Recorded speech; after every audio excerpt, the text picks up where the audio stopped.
की विधवा औरत अपने बेटा बहू के साथ रहती थी। सरला की बहू जया स्वभाव से बहुत बुरी थी। वो रोजाना सरला से बात बात पर लड़ती रहती थी। सरला का पति किशन शहर में मजदूरी करता था, इसलिए वो कभी कभी ही गांव आ पाता था। किशन शहर से घर खर्चे के लिए पैसे भेजता तो 2 लिफाफे भेजता, एक अपनी माँ के नाम और एक अपनी पत्नी के नाम। पर जया सरला के पैसे भी अपने पास ही रख लेती थी। ऐसे ही एक दिन, ये सरला देवी और जया जी के नाम के मनी ऑर्डर हैं। लाओ लाओ भैया, जल्दी से मुझे दे दो। ये सरला देवी के हस्ताक्षर करके ही उन्हें मिलेगा। माँ जी आराम कर रही हैं, लाओ मैं अंगूठा लगवा कर लाती हूँ। ए बुढ़िया, जल्दी से इस कागज पर अंगूठा लगा दे। भैया मनी ऑर्डर मुझे दे दो। जया सारे पैसे अपने पास रख देती है और अपने और बेटे बिट्टू के लिए खाने पीने की चीजें खरीद लाती है। माँ बहुत भूख लगी है। ये देख मैं तेरे लिए कितने सारे पकवान लाई हूँ, पूड़ी, छोले, समोसे, कचौड़ी। चल हम दोनों मिलकर खाते हैं, मजा आ जाएगा। जया बहू बहुत भूख लगी है, सुबह से कुछ भी नहीं खाया है। अगर थोड़ा सा कुछ खाने को मिल जाता तो। पता नहीं इस बुढ़िया को कितनी भूख लगती है, जब देखो हम माँ बेटे के खाने पर नजर लगाती रहती है। ये ले पकड़, आधी कचौड़ी दे रही हूँ, अब रात तक कुछ खाने को नहीं मिलेगा। और तुझे तो मैंने बोला था कि कपड़े धो देना, तेरे से अभी तक कपड़े नहीं धुले।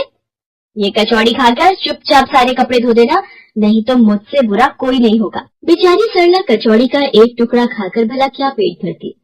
वो फिर से दोबारा काम पर लग जाती है। एक दिन किशन शहर से वापस आने वाला था। जया को पता था कि जब किशन सरला से पूछेगा कि वो उसे पैसे बराबर भेजता है तो उसे मिलते हैं या नहीं। ये बात सोचकर जया थोड़ा घबरा जाती है और वो सरला से कहती है, ओ बुढ़िया, अगर तूने अपने बेटे से कहा कि तुझे उसके भेजे हुए पैसे नहीं मिलते तो मुझसे बुरा कोई नहीं होगा। वो तो एक दिन रहकर चले जाएंगे, उसके बाद जो मैं तेरा हाल करूंगी ना, फिर तू देखती रह जाएगी। इसलिए अपने बेटे के सामने दुखड़े रोने की कोशिश मत करना। नहीं बहू, मैं किशन को कुछ नहीं कहूंगी। माँ मैंने तुम्हें पैसे भेजे थे, वो तुम्हें मिल गए थे ना? अरे आप बिना कैसी बातें करते हो, माँ जी को मैं बराबर से पैसे देती रहती हूँ। माँ जी ये लो गरम गरम पनीर के पकौड़े, आप भी खाओ। किशन 2 दिन रहकर शहर वापस चला जाता है। जया फिर से अपने रूप में आ जाती है। दिन भर सरला काम करके एक दिन चक्की से आटा पिसवा कर लौट रही थी कि अचानक उसे चक्कर आ जाते हैं। रिक्शा में जाती एक लड़की देख लेती है। भैया इन्हें उठाने में मेरी मदद करो, बेचारी पता नहीं कौन है। सुमन ये तेरे साथ कौन है? ये रास्ते में बेहोश हो गई थी, मैंने घर ले आई, लगता है इन्हें होश आ गया है। अब कैसा लग रहा है आपको? मैं ठीक हूँ बेटी, तुम्हारा बहुत बहुत शुक्रिया बेटी।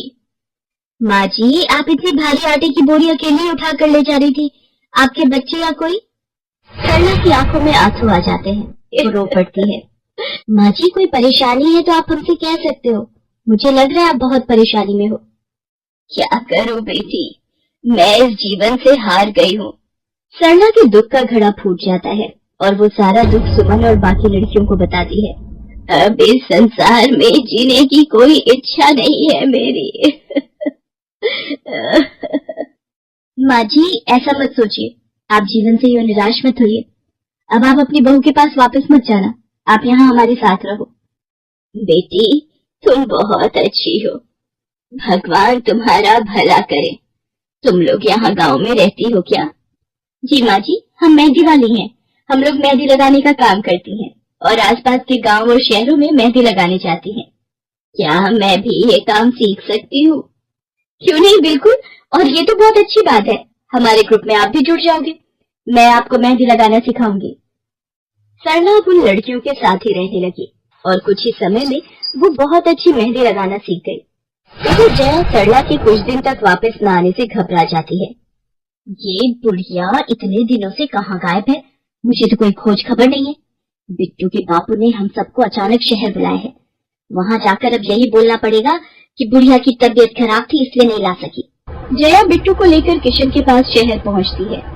क्या हुआ जया, माँ तुम्हारे साथ नहीं आई? वो माँ जी की तबीयत कुछ ठीक नहीं थी, इसलिए मैंने उन्हें बोला कि वो गांव में ही रहें, बेकार में सफर करती तो उनकी तबीयत और खराब हो जाती। पर तुमने मुझे अचानक क्यों शहर क्यों बुला लिया? अरे वो हमारे सेठ जी की लड़की की शादी है, इसलिए उन्होंने बोला कि कोई ऊपर के कामों के लिए मिल जाए, मैंने सोचा तुम्हें बुला लेता हूँ। और माँ भी थोड़े दिन के लिए मेरे पास रह लेगी। चलो कोई नहीं, मैं तुम्हें मालकिन से मिलवा देता हूँ। देखो किशन, शाम को मेहंदी का समारोह है तो काम अच्छे से निपटाने हैं। जितने भी मेहमान आएंगे उनके स्वागत में कोई कमी ना होने पाए। आप चिंता मत करो मालकिन, सब हो जाएगा। ये मेरी पत्नी है, मैंने इसे गांव से बुला लिया है, ये सब संभाल लेगी। जया मेहंदी समारोह की तैयारियों में काम करवाने लगती है। सब मेहमान आने लगते हैं। रिचा, मेहंदी वाली अभी तक नहीं आई, कितने बजे का टाइम दिया था? मम्मी, मेरी उनसे बात हो गई है, बस कुछ ही देर में आती होंगी। लोगों आ गई। माँ जी, ये यहाँ कैसे? मेहंदी वाली लड़कियों के साथ? हाँ यहाँ। जया, तुम तो कह रही थी कि माँ बीमार है और गांव में है, पर माँ मेहंदी वाली लड़कियों के साथ क्या कर रही है? मुझे कुछ समझ नहीं आ रहा। मैं माँ के पास जा रहा हूँ। माँ, तुम यहाँ इन सबके साथ? किशन बेटा, तू आप मेरे साथ इधर आइए, मैं आपको सब बताती हूँ। ये लड़की इनको सब कुछ बता देगी। शायद आप नहीं जानते हैं, आपकी पत्नी ने आपकी माँ पर बहुत जुर्म किए हैं, इसीलिए ये बेचारी अपना घर छोड़कर हमारे साथ रहने को मजबूर थी। सुमन किशन को सारी सच्चाई बताती है। सरला की आंखों में आंसू आ जाते। किशन सबके साथ जब घर आ जाता है। जया, तुम्हें शर्म आनी चाहिए। तुमने मेरी माँ के साथ इतना बुरा व्यवहार किया। तुम्हारी वजह से मेरी माँ दर दर भटक रही है। अब तुम मेरे साथ एक पल भी नहीं रहोगी। बिट्टू को मैं पाल लूंगा। अभी के अभी अपने मायके निकल जाओ। ऐसा मत कहो, मैं आप लोगों के बिना कैसे रहूंगी?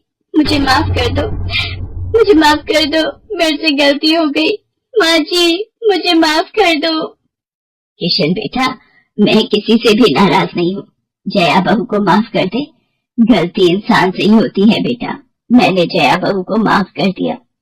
किशन जी, आप चिंता मत कीजिए, आपकी माँ जी अब हमारे साथ ही काम करेंगी।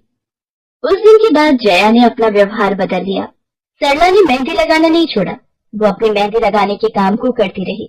जया को अपनी गलती का एहसास हो गया था। अब वो भी सरला की बहुत देखभाल